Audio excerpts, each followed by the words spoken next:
This video is sponsored by The Ridge, the best minimalist wallets you will ever find and will ever need. Okay, well the title should be pretty self-explanatory. In this and the upcoming video, I'm going to go over every single NBA contender's biggest weakness as a team. People have different definitions of contenders, and if you want to know my true opinion, for the Eastern Conference, I only consider the Bucks and Sixers to be legitimate contenders. But to make this video a little bit longer, I'm also going to talk about the Celtics and Pacers, because I think those are the two teams that maybe have an outside chance at getting to the finals.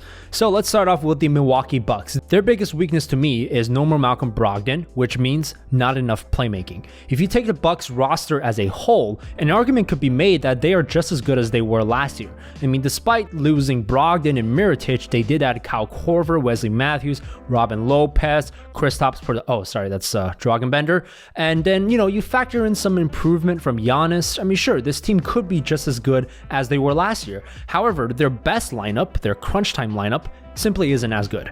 Giannis and Middleton and Lopez are still there, George Hill is also there, but who is their fifth best guy? Is it Bledsoe? Is it Korver? Is it Matthews?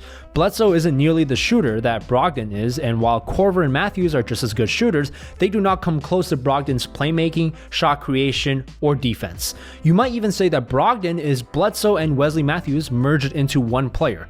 There were games in last year's playoffs, especially against the Raptors, where Malcolm Brogdon was the second best player on the team.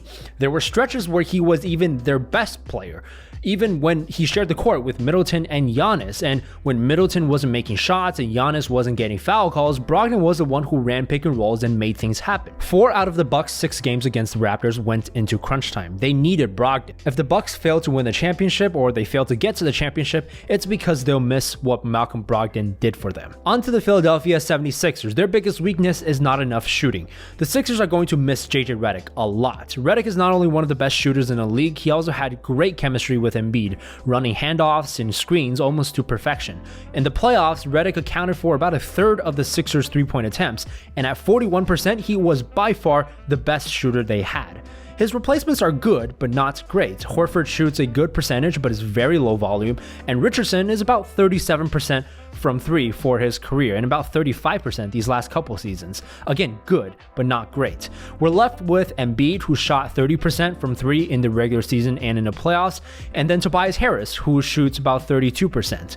Now, I am willing to believe that Tobias Harris will shoot better than that, given his track record, but who else? The Sixers have chosen to build their team around Ben Simmons, and seeing as there's not even a hint of a jump shot in his game yet, the Sixers have to surround him with excellent shooters. And this is not even to mention Joel Embiid, who, even though he can shoot, is always best when he's in the paint and inside.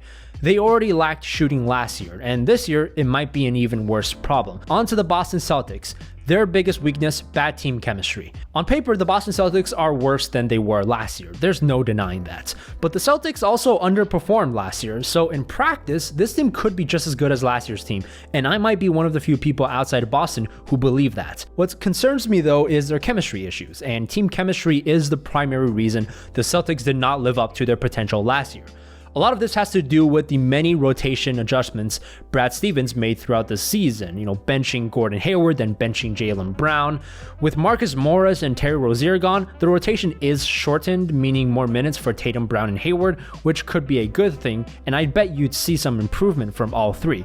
But I think it'll take more for someone like Kemba to adjust. After all, Kemba has never been on a team as talented as his Boston team, and he's never played in a Brad Stevens system before. He's never been on a team where he's going to need to share the ball as much as he will. And then you have the downgrade going from Al Horford to Enes Kanter. Not only does Horford possess entire skill sets that Kanter does not, he was also the perfect cog in the Celtics machine, the glue that held everything together. Brad Stevens will have to tweak his system in many ways. For example, you can't run any pick and fades with Kanter or Robert Williams, and this will be difficult. If the Celtics don't make it to the finals, it'll be because they didn't have enough time getting used to playing together. Onto the Indiana Pacers. Their biggest weakness is bad team fit or bad team chemistry. First, we should recognize that the Pacers revamped over half of their rotation. The 3 major newcomers to the team are Malcolm Brogdon, Jeremy Lamb, and TJ Warren.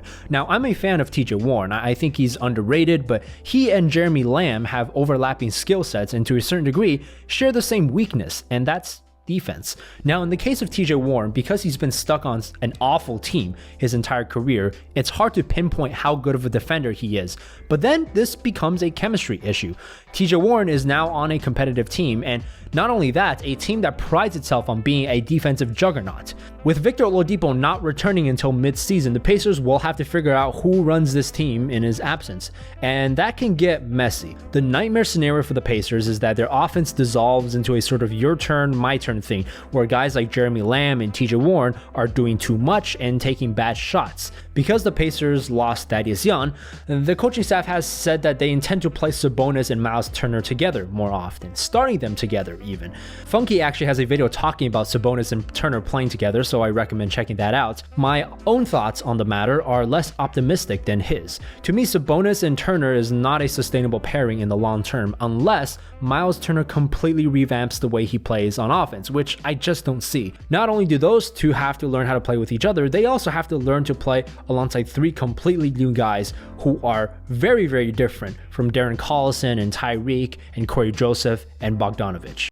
Before we end this video, I'd like to take some time to talk about The Ridge. The Ridge is a company that started off on Kickstarter, making these very unique, modern, perhaps strange looking wallets at first glance, but because their products were so popular, they eventually developed it into an entire company. I myself have used these for the past couple of months, and I found that I really don't need this big bulky wallet that I used to carry in my pocket. So if this looks like something you might be interested in, definitely use the link down below. Check out their different wallets of similar design, but different materials and many different colorways. And if you do end up buying it, make sure to use my promo code MDJ for 10% off your order. That's it for this video. Thank you for watching. If you have thoughts of your own, please feel free to drop them down in the comments section. You can always hit me up on Twitter to talk about it, and I will see you next time.